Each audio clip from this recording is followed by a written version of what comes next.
Aunque todos estemos aquí el domingo por la mañana mirando en la misma dirección, cantando las mismas canciones, vistiendo de una manera más o menos parecida, en realidad somos súper diferentes. Yo sé que por fuera parecemos diferentes, pero además en cosas tan concretas como la fe, somos muy diferentes. Estamos en el mismo sitio físicamente, pero no estamos en el mismo sitio en nuestro camino de fe. No nos relacionamos de la misma manera con la Biblia, no nos relacionamos de la misma manera con la Iglesia, ni con la religión. Ni siquiera nos relacionamos de la misma manera con Jesús. Y eso que Jesús es lo más básico de nuestra fe. Jesús es lo esencial en nuestro camino. Pero ni siquiera tenemos el mismo tipo de relación. Porque depende de un montón de cosas. Depende de dónde te has criado, cuál es el colegio al que has ido, qué significaba ser religioso en tu país, qué significaba ser religioso en tu casa. Si tu casa era una casa católica, era una casa agnóstica o católica, practicante o no practicante o evangélica, o cuál era la iglesia a la que ibas. Venimos de iglesias súper diferentes, con maneras súper diferentes de expresar la fe, muy distintas. Y hay iglesias en las que se hace hincapié en unos versículos y hay iglesias en las que se hace hincapié en otros versículos. Y todas esas cosas hacen que cuando nosotros nos relacionamos con Jesús lo hagamos de diferentes maneras y veamos a Jesús de distintas maneras. Os cuento algo. Cecilia Jiménez, una señora que está por los 90 y algo ahora mismo, es una aficionada a la pintura que había realizado algunas restauraciones no muy conocidas. Bueno, pues esta señora fue a una iglesia, una pequeña iglesia que hay en la provincia de Zaragoza, a restaurar una pintura que se llama Ecce Homo. La pintura no estaba en buen estado y eso se junta con que la señora no tenía los conocimientos necesarios para arreglar esta pintura. La señora se puso a arreglar la pintura, pintó la túnica, luego empezó a pintar el rostro, se empezó a liar con el rostro, con la corona de espinas, se le fue un poquito, perdió el control y el Ecce Homo acabó así. Así. Así, ¿vale? Esta pintura, que era insignificante, o sea, no tenía mucho valor económico, artístico, no es una gran obra, es más, estaba inspirada en otra obra anteriormente, se hizo conocida en todo el mundo. La señora dicen que pilló una depresión y todo, la pobre. Se hizo conocida en todo el mundo, salía en los late nights de Estados Unidos, se hablaba en los programas, salía en todos los periódicos, le cambiaron el nombre de Ecce Homo a Ecce Mono. O sea, imaginaos hasta qué punto llegó. Hay gente que ha hablado muy bien, además de esta obra. El director de cine Alex de la Iglesia llegó a decir algo así como que era una representación perfecta de lo que es el arte y la cultura hoy en día. Y también se ha llegado a decir que ha pasado de ser una obra insignificante a ser un icono de la cultura pop. Qué risas para nosotros, pero pobre Cecilia, ¿verdad? Pobre Cecilia. La pregunta que quería haceros es, ¿a qué Jesús estamos viendo nosotros? ¿Cuál es el que estamos viendo? ¿Cuál es el que imaginamos? ¿Cuál es el que nos está acompañando en la vida? ¿Cuáles son las ideas que nosotros tenemos acerca de Jesús? ¿Vemos realmente su rostro o estamos viendo una imagen borrosa y sin definir de su persona? ¿Y si resulta que nosotros decimos conocerle, pero lo que estamos viendo de Jesús es una imagen muy borrosa? ¿Y si nosotros que decimos conocerle estamos presentando al mundo una imagen de Jesús que se acerca más a un icono de la cultura pop que a Jesús realmente? ¿Y si vemos a Jesús borroso? Bueno, pues si vemos a Jesús borroso, no pasa nada. Siempre y cuando sepamos que lo estamos viendo borroso. Siempre y cuando sepamos que no lo sabemos todo. Siempre y cuando sepamos que lo que estamos viendo es a Jesús borroso y no nos sintamos tan seguros y arrogantes de estar viendo a un Jesús definido, cuando en realidad no llegamos a entender ni por asomo todo lo que significa, todo lo que es, todo lo que ha hecho y todo lo que hará Jesús. Este es el motivo por el que Marcos escribe el Evangelio de Marcos que estamos leyendo. Porque siempre han habido distintas opiniones de Jesús. Siempre han habido Jesuses borrosos. Siempre ha habido gente que ha interpretado a Jesús como no era. Y Marcos recopila en este Evangelio el testimonio presencial de Pedro para pintar un retrato lo más cercano posible a la persona de Jesús. Y en cada página del Evangelio de Marcos, cada domingo que hemos estado hablando de él, hemos visto que hay una pregunta en el aire una y otra vez. La hemos dicho una y otra vez. Y esa pregunta es: ¿quién es Jesús? Y Marcos va destilando esta idea, porque hay gente a lo largo del Evangelio que dice, bueno, Jesús es un salvador, Jesús es un milagrero, Jesús es una persona muy sabia, un gran contador de historias. Marcos va dejando de manera sutil esa pregunta en el aire hasta que llegamos al capítulo de hoy. El capítulo de hoy es el momento en el que Marcos deja de ser sutil y pone delante de nosotros la verdad. ¿Quién es Jesús de verdad? ¿Qué opinan sus discípulos de él? ¿Y quién es para nosotros? Marcos 8, versículo 22. Vamos a coger un poquito de carrerilla y antes de ir a la conversación, que es el centro de la lectura de hoy, vamos a ir al versículo 22. Dice: cuando llegaron a Betsaida, le presentaron a Jesús un ciego y le pidieron que lo tocase. Jesús tomó de la mano al ciego y lo condujo fuera de la aldea. Allí le untó los ojos con saliva, puso las manos sobre él y le preguntó: ¿ves algo? El ciego abrió los ojos y dijo: veo a la gente, son como árboles que andan. Jesús le puso otra vez las manos sobre los ojos y entonces el ciego comenzó a ver perfectamente. Estaba curado y hasta de lejos podía ver todo con toda claridad. Después Jesús lo mandó a su casa, encargándole que ni siquiera entrase en la aldea.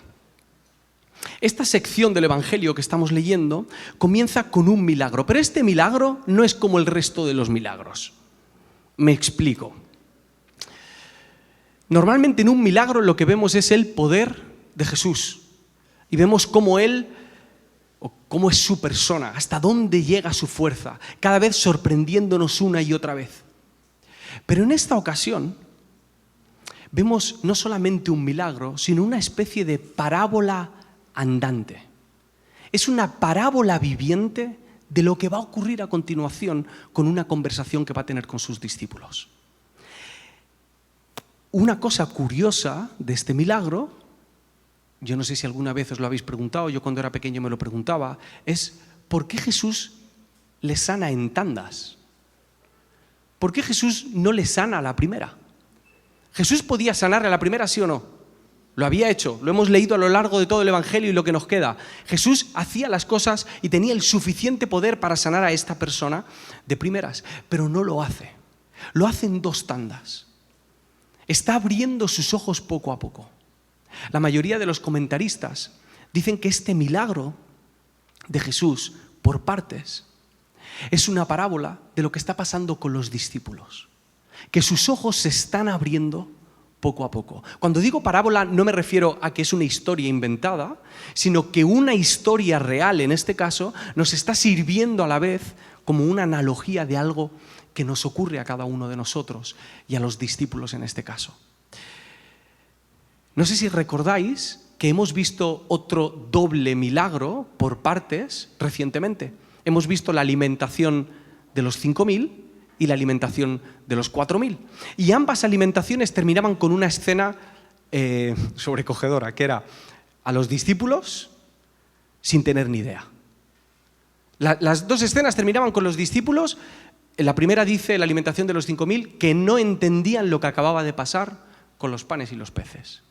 Y la alimentación de los 4.000 es el mismo Jesús el que les dice, ¿es que no entendéis? Unos versículos antes les está diciendo, tenéis ojos, pero no veis. Justo después sana a este hombre ciego y nos adelanta lo que va a ocurrir en la siguiente conversación. Y es que los ojos de los discípulos se están abriendo poco a poco y que hay cosas de Jesús en ellos y hay cosas de Jesús en nosotros que todavía siguen borrosas. Una vez Marcos ha contado la historia del hombre ciego, ahora nos describe la conversación que parte el Evangelio en dos. Vamos allá. Versículo 27. Salieron Jesús y sus discípulos por las aldeas de Cesarea de Filipo. Y en el camino preguntó a sus discípulos diciéndoles: ¿quién dicen los hombres que soy yo? Ellos respondieron: unos, Juan el Bautista, otros, Elías, y otros, algunos de los profetas. Para nosotros la palabra profeta tiene una connotación distinta, especialmente si sois pentecostales. La palabra profeta tiene una connotación de esa persona escogida por el Señor que te dice cosas que tienen que ver con tu porvenir, te dice cosas que tienen que ver con el futuro. Pero bíblicamente ese no es el único papel que tienen los profetas. Los profetas eran esas personas que hablaban de parte de Dios, traían esperanza, traían consuelo, traían auxilio, pero también traían discursos y performance súper incómodas. Lo que hacían con su discurso era incomodar al status quo, era rebelarse en contra de la autoridad establecida en aquel momento y decirle: lo estás haciendo mal. Te estás desocupando de aquellos de los que te tienes que ocupar. Estás adorando a aquellos a quienes no tienes que adorar. Estás entregando tu vida y tu moral en aquellos caminos en los que no tienes que hacerlo. Y la gente pensaba que Jesús era uno de estos profetas. Jesús le pregunta a los discípulos: ¿qué opina la gente de mí? Y la gente le dice: creen que eres Juan el Bautista. Juan el Bautista era un profeta. Juan el Bautista bautizó a Jesús. Juan el Bautista denunció lo que estaba haciendo Herodes con su esposa y a Juan el Bautista le cortaron la cabeza por hacer esto. Otros dicen que eres Elías. Elías también denunció lo que estaban haciendo Acab y Jezabel y también fue perseguido por esto mismo. Y ellos lo que creían es que Jesús era un profeta más. Algo que hacían todos estos profetas es que a la vez que denunciaban lo que estaba ocurriendo, anunciaban el que tenía que venir. Denunciaban y anunciaban. Tenía que venir un rey que por fin iba a traer el reino de Dios. Y ellos creían que Jesús era uno más. Lo que no sabían era que Jesús era ese rey que llevaban anunciando mucho tiempo. La conversación sigue. Y en este momento Jesús pone el balón en el tejado de los discípulos y les pregunta. Entonces Él les dijo: ¿y vosotros quién decís que soy? Respondiendo Pedro le dijo: tú eres el Cristo. Pero Él les mandó que no dijesen esto de Él a ninguno. Tú eres el Cristo. Tú eres el Cristo. Es el momento en el que oficialmente se abren los ojos de los discípulos y entienden quién es Jesús. Es el momento en el que todas las piezas se encajan, todos los hilos están conectados y ven que no solamente es alguien que hacía milagros, no solamente es alguien que hablaba con sabiduría, no solamente es alguien que contaba las mejores historias jamás contadas, no solamente es alguien que tenía compasión por los demás y multiplicaba la comida y se ocupaba de aquellos que los demás menospreciaban. No solamente es eso, es el Mesías, es el escogido, es el ungido, es aquel que llevamos esperando todo este tiempo. Mateo 16 lo cuenta y añade algunas palabras más en esta escena. Dice: tú eres el Cristo, el Hijo del Dios viviente. Entonces le respondió Jesús: bienaventurado eres, Simón, hijo de Jonás, refiriéndose a Pedro, porque no te lo reveló carne ni sangre, sino mi Padre que está en el cielo. Lo que estamos viendo es un milagro. Lo que estamos viendo está a la altura de que un ciego pueda ver. Y es que una persona entienda que necesita ser rescatada y que Jesús es su Salvador.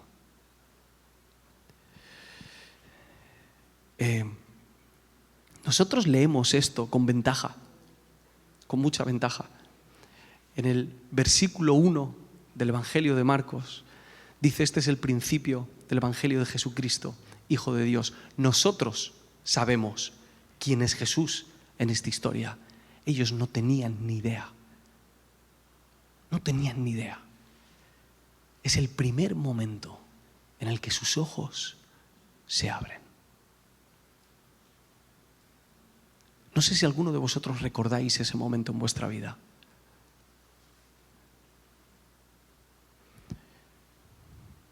No tenía pensado contar esto. Muy brevemente, me he criado en una iglesia cristiana, con una familia cristiana. He estado rodeado del mensaje de Jesús toda mi vida. Yo sabía que era pecador. Yo sabía que Jesús venía a salvarme. Yo sabía que su vida, su muerte y su resurrección a mí me podían dar la vida que necesitaba. No solo la vida eterna, sino la vida hoy. Pero no lo entendía. Lo sabía, pero no lo entendía. Y hubo un día, no me preguntéis por qué, yo a veces a toro pasado hago mis cálculos y creo por qué, eso pues intuyo, especulo, creo que fue por esto, creo que fue por lo otro. Pero hubo un día en el que alguien en una reunión presentó el Evangelio y ese día tuvo sentido para mí. Lo había oído toda mi vida. Y tuvo que ser con 18 años el momento en el que al escucharlo vi los ceros y unos como Neo y empecé a entender quién era yo y quién era Jesús. ¿Qué pasaría si Jesús estuviese hoy aquí y cogiese el micro y preguntase: ¿quién dice la gente que soy?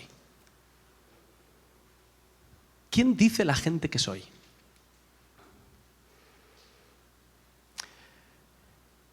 Os leo un par de frases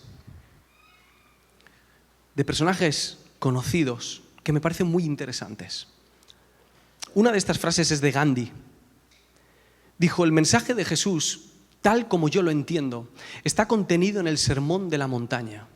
El espíritu de ese sermón ejerce sobre mí casi la misma fascinación que la Bhagavad Gita, que es su libro sagrado. Este sermón es el origen de mi afecto por Jesús. Jorge Luis Borges, escritor, los argentinos sabréis quién es. Agnóstico, dijo esto: no lo veo y seguiré buscándolo hasta el último día de mis pasos por la tierra. ¿Qué dice la gente hoy en día? Esta semana justo se ha estrenado en el canal Place, no sé si los seguís en YouTube, se ha estrenado una conversación, unas tertulias que tienen de un programa que se llama Gen Place y hablan sobre temas de actualidad y llevan a filósofos, llevan a escritores, a influencers, artistas, políticos, deportistas, llevan a distintas personas para debatir sobre temas de actualidad. Y justo esta semana el tema era sobre el cristianismo y la fe. El título era ¿está de moda el cristianismo? Y una de las cosas más interesantes que escuché durante la conversación era una frase de Elizabeth Duval, una filósofa y escritora trans, que dice esto: yo le espero, pero no me responde. Me gustaría tener fe, pero no lo he conseguido. Le preguntaba por WhatsApp esta semana a los encargados de jóvenes: ¿qué dicen la gente en la universidad, en la calle? ¿Qué dicen vuestros amigos sobre Jesús? Y me decían esto: dicen que es un revolucionario, el primer comunista, filósofo, sabio, charlatán, un hombre con buenas intenciones, un sabio que no sabía diferenciar a los buenos de los malos, tan sabio no era, alguien que vino a poner orden pero no le hicieron caso, un ilusionista, un mago, una buena persona, un curandero o un mito. Esas son algunas de las cosas que dice nuestra cultura. Y no voy a discutir sobre si esto está bien o está mal, porque no tiene ningún sentido. Nosotros estamos aquí y ellos están allí. La conversación no iría muy lejos. Pero sí me gustaría dejaros un reto. Y es que Jesús nos invita a escuchar a nuestra cultura. Constantemente. Esto vuelve a aparecer en el libro de los Hechos, en el que se nos invita a abrir los oídos, a abrir nuestros ojos y a escuchar qué dice la gente acerca de Jesús. A mirar con respeto, a mirar con compasión, a escuchar cuál es esa opinión, saber en qué punto están y cómo podemos responder a esto. Siempre con un cuidado, y es el de no permitir que la cultura defina mi opinión acerca de Jesús.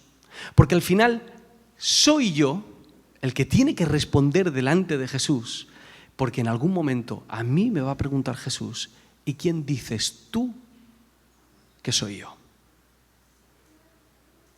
¿Quién dices tú que soy yo? ¿Quién va a definir nuestra imagen acerca de Jesús? Yo os propongo algo muy obvio, y es que sean los evangelios las palabras que definan lo que nosotros opinamos sobre Jesús, porque me parece lo más justo. Me parece lo más justo que la persona que defina lo que nosotros creemos sobre Jesús sean aquellas personas que pasaron más tiempo con Jesús y le conocieron de cerca. ¿No es lo más justo? Hay personas que creen que los evangelios no tienen valor histórico por el hecho de que están en la Biblia. Entienden que la Biblia es un libro que se ha diseñado o que ha diseñado la Iglesia Católica en este caso para convencernos a todos los demás de que seamos parte de su religión.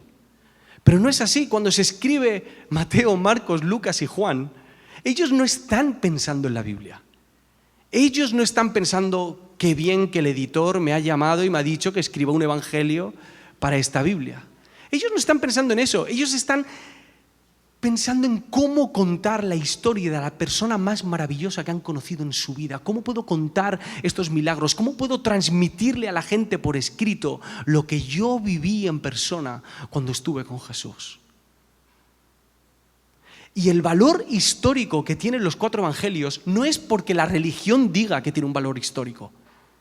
Es porque los expertos y los eruditos a la hora de tasar, por decirlo así, los libros históricos concuerdan en que los 4 evangelios pasan los filtros que tienen que pasar los libros históricos para ser tomados en serio.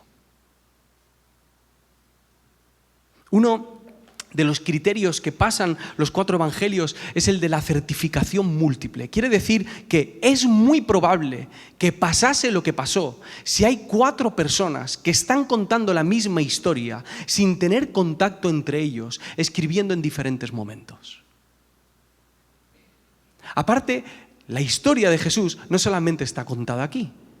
Hay historiadores como Flavio Josefo o como Tácito que mencionan a Jesús, mencionan a ese al que llamaban el Cristo, mencionan la crucifixión de Jesús en manos de Poncio Pilato. Hay otros criterios, hay uno muy curioso que es el criterio de la vergüenza. Y es que nadie en su sano juicio te querría vender a un Mesías y una religión de un hombre que aparentemente a nuestros ojos es un perdedor. De un hombre que cuando llega a la cruz y está muriendo y está fracasando aparentemente en su proyecto de vida, llega a decir algo así como: Dios mío, ¿por qué me has abandonado? ¿Quién querría contarte una historia así? ¿Por qué los discípulos querrían quedar mal en su propia historia si ellos son los fundadores de nuestra religión, por decirlo así? ¿Por qué quedarían como traidores? ¿Por qué quedarían como orgullosos? ¿Por qué quedarían como cobardes? ¿Por qué quedarían como bocazas? Y eso nos lleva al siguiente versículo. Versículo 31. Y comenzó a enseñarles que le era necesario al Hijo del Hombre padecer mucho y ser desechado por los ancianos, por los principales sacerdotes y por los escribas, y ser muerto y resucitar después de 3 días. Versículo 32 dice: esto les decía claramente. Entonces, Pedro, que por cierto es el que le está contando la historia a Marcos para que Marcos la escriba, le tomó aparte a Jesús y comenzó a reconvenirle, a discutirle. Pero él, volviéndose y mirando a los discípulos, reprendió a Pedro diciendo: quítate de delante de mí, Satanás, porque no pones la mira en las cosas de Dios, sino en las de los hombres. El mismo Pedro, que 2 versículos, es que da cosa Pedro a veces, 2 versículos antes, dando en el clavo, teniendo una revelación del cielo acerca de quién es Jesús. Y 2 versículos después diciéndole a Jesús: Jesús, yo creo que lo mejor es que no mueras en la cruz. O sea, si tú quieres que ganemos, si tú quieres que este proyecto salga adelante, mi consejo como CEO de la futura iglesia es que no mueras. Y Jesús le llama Satanás. No porque Pedro estuviese poseído por Satanás, sino porque Pedro estaba utilizando el mismo discurso que Satanás. Estaba pensando con la mente de Satanás. Estaba intentando evitar la crucifixión de Jesús como Satanás. La persona que estaba confesando un poquito después que Jesús era el Cristo, resulta que aún veía borroso a Jesús. Y Pedro, que era muy listo, sabía que si su rey, su maestro, su Mesías, su Salvador, el Dios poderoso, iba a morir en la cruz, a él no le esperaba un futuro muy prometedor. Y acertó. Versículo 34. Y llamando a la gente y a sus discípulos, les dijo: si alguno quiere venir en pos de mí, niéguese a sí mismo y tome su cruz y sígame, porque todo el que quiera salvar su vida la perderá, y todo el que pierda su vida por causa de mí y del Evangelio la salvará. Porque ¿qué aprovechará al hombre si ganare todo el mundo y perdiere su alma? ¿O qué recompensa dará el hombre por su alma? Porque el que se avergonzare de mí y de mis palabras en esta generación adúltera y pecadora, el Hijo del Hombre se avergonzará también de él cuando venga en la gloria de su Padre con los santos ángeles. Pedro no estaba equivocado. Y Jesús les empieza a decir que en su camino hay negación, pero a la vez hay vida. Que en el camino sin Él hay una aparente libertad, pero en realidad hay muerte y esclavitud. Y esto es una locura para Pedro y esto es una locura para nosotros. Porque las palabras de Jesús van en contra de nuestro propio instinto de supervivencia. Nosotros somos hedonistas, pensamos en nosotros, en nuestro placer, en acumular, en tener, en lograr éxitos. Y lo que Jesús está diciendo es: niégate a ti mismo. Niégate a ti mismo y encontrarás la vida.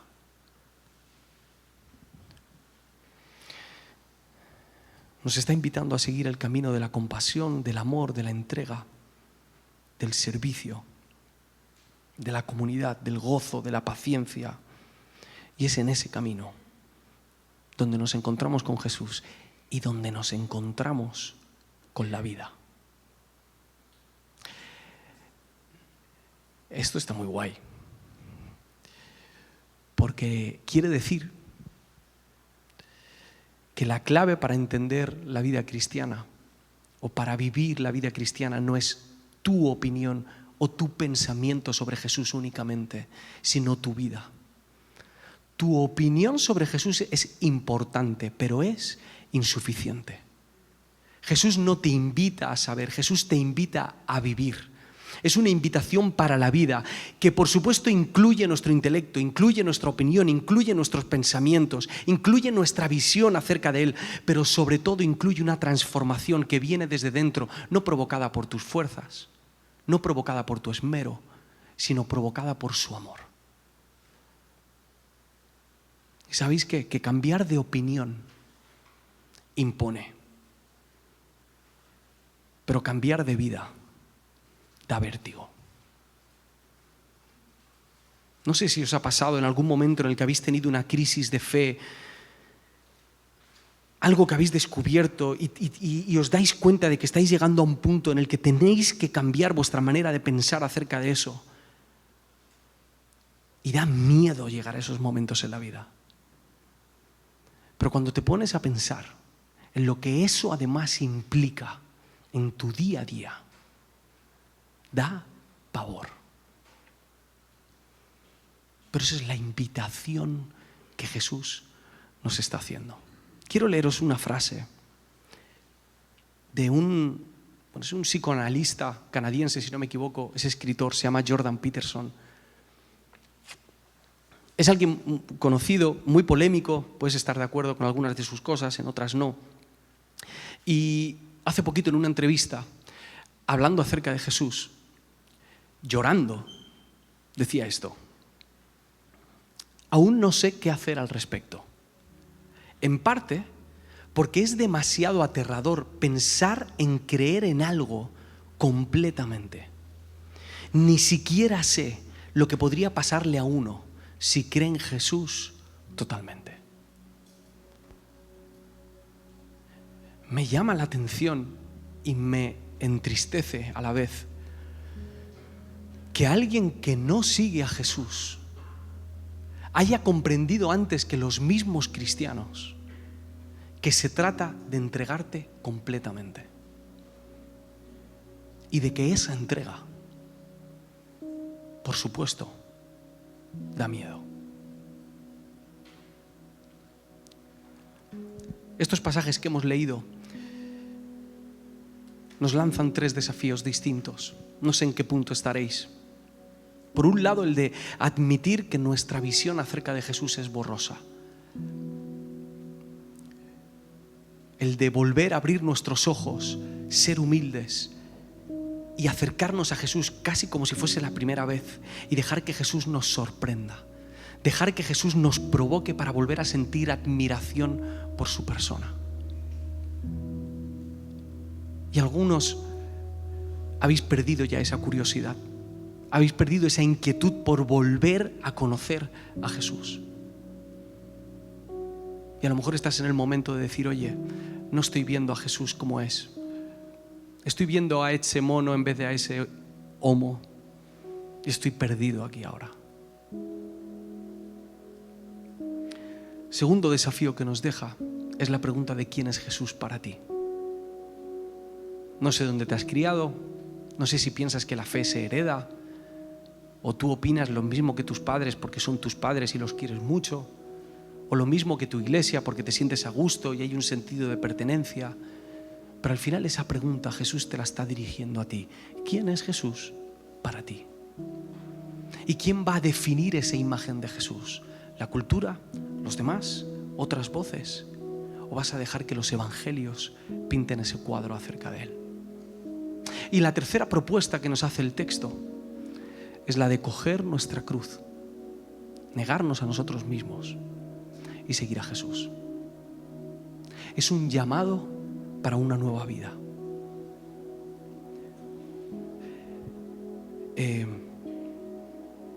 Estas palabras de negarnos y de coger la cruz y de seguir a Jesús, para nosotros son metafóricas. Para nosotros son metafóricas. No te vas a ir a la ferretería, te vas a hacer una cruz y te vas a ir a trabajar mañana con eso. Hay mucha gente para la que hoy en día estas palabras no son metafóricas. A día de hoy, los cristianos siguen siendo la minoría más torturada y perseguida de todo el mundo.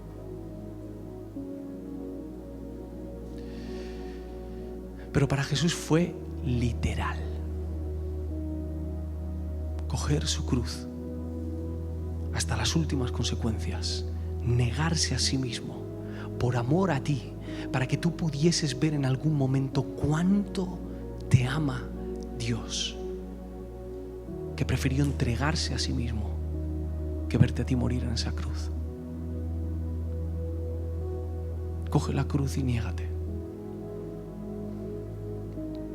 Vamos a verlo de otro modo. Podríamos preguntar, ¿Qué área de tu vida tienes que rendir o tienes que negar? Pero le vamos a dar la vuelta. ¿Qué área de tu vida quieres ver resucitar? Porque este pasaje dice que el que pierde su vida, la gana. ¿Qué es eso en tu vida que quieres ver resucitar? ¿Qué es eso de tu caminar, de tus pensamientos, de tus acciones, de tus recuerdos que quieres vivificar otra vez? Y tienes que rendir y negar delante de Jesús.